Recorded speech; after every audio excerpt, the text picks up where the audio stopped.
you want to know what was said on Air Force One by Donald Trump, doing some messaging, giving some signals, because you have to understand how these Air Force One gaggles go, especially when he's on his way to a sit-down with somebody big, in this case, going to Alaska to meet with Vladimir Putin. Everything that Donald Trump is saying to the press, he knows is being piped in to the plane that Vladimir Putin's on and translated so that he can hear what's going on.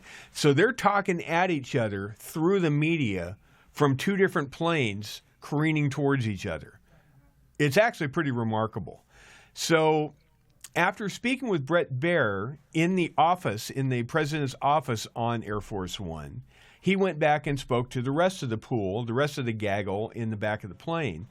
And the fun part about this, as you watch these clips on the Salem News Channel, is over the president's shoulder, while he's looking at the press corps, you can see Brett Baer in the background poking his head out, looking back to try to glean any new information. It's just, this is really kind of like the nerd prom of DC pundits. It's pretty interesting how all the backstory goes. Anyway, here's what Donald Trump had to say on what he expects and if Putin's not serious, what he's going to do. Cut number 15.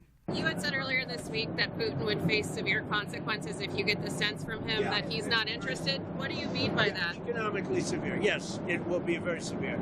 I'm not doing this for my health, okay? I don't need it. I'd like to focus on our country, but I'm doing this to save a lot of lives. Yeah, very severe. Very severe consequences if Putin's not serious. Remember earlier in the week, Donald Trump said to another gaggle, how long before you know this is going to be a good thing or not? And Donald Trump said 2 minutes. I will know within the first 2 minutes if Vladimir Putin is serious or not.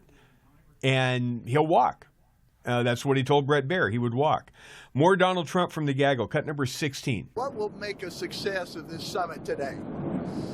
I can't tell you that. I don't know. It's there's nothing set in stone. I want certain things. I want to see a ceasefire. This is not to do with Europe. Europe's not telling me what to do. But they're going to be involved in the process, obviously, as will Zelensky. But I want to see a ceasefire rapidly. I don't know if it's going to be today, but I'm not going to be happy if it's not today. Everyone said it can't be today, but I'm just saying I want the killing to stop. I'm in this to stop the killing. You know, we're not putting up any money. We're making money. They're buying our weapons, and we're sending them to NATO, and NATO's sending us big, beautiful checks. But that I don't care about that. I care about, it was a big factor when Biden spent $350 billion and got nothing. But what I do care about is they lost last week, 7,011 people were lost, almost all soldiers. 36 people in a town which got hit by a missile. But over 7,000 soldiers. It's crazy. So Donald Trump is really a humanist at heart here. He really wants the killing to stop. He's not trying to do anything else to distract from his elected goal, which is to run the country and reverse a lot of the damage Joe Biden and previous administrations have done. He is singularly focused on making this country an economic superpower again. And he's well on his way to doing so. We had retail sales numbers that came out, and the American people are spending a little bit more than they spent the last couple of months. They seem to be pretty confident. They seem to be pretty excited about what the future holds.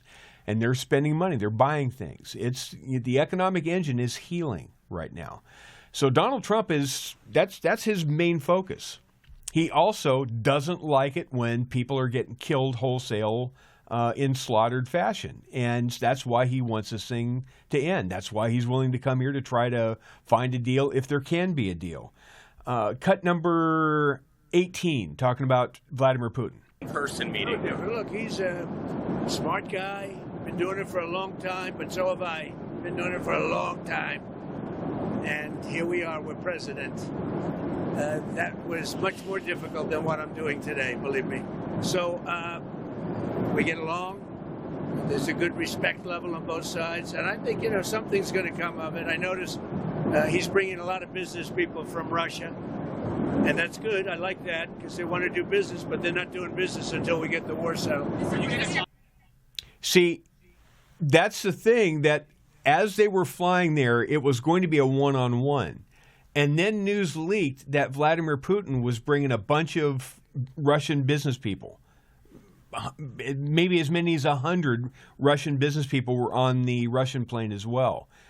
And so the press was starting to reinterpret what the summit was going to be about, and maybe that Putin was going to say, well, let's not worry about the war so much. Let's do business, because I know you're a business guy, Mr. President. Let's do business. Let's do a trade deal. Let's do this. Let's do that. And Trump would be willing to do a trade deal with Russia. I'm sure he would be willing to do something and talk about business and opportunities for both nations, but not until the war stops. And if Trump holds on to that principle that we're not going to talk about anything until the war ends, and we resolve this in a way that Ukraine's happy about and Europe is happy about. Once we get that done, then we can talk business. And if Putin doesn't go along with that, Trump's going to say, okay, mount up, let's go home. And we're going to pack up the plane and go. Let's try and get one more cut in before the break. Cut number 19. When you do business, we have the hottest country on earth. We have the hottest economy on earth. We have the hottest country. We just set a new stock market record again. We have hundreds of billions of dollars flowing in from tariffs. We're the hottest. We were a dead country, like doornails, a dead country. 1 year ago, we were dead as a doornail, and now we have the hottest country. And he wants a piece of that because his country is not hot economically. In fact, it's the opposite.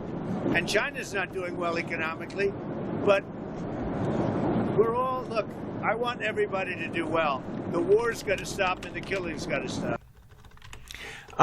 He's right. We do have the hottest country in the world right now. As I'm looking at the stock market, we're within a whisper of having an all-time high close today. I don't know if it's going to or not. It's up over yesterday, and it's flirting with another all-time high. The S&P had an all-time high.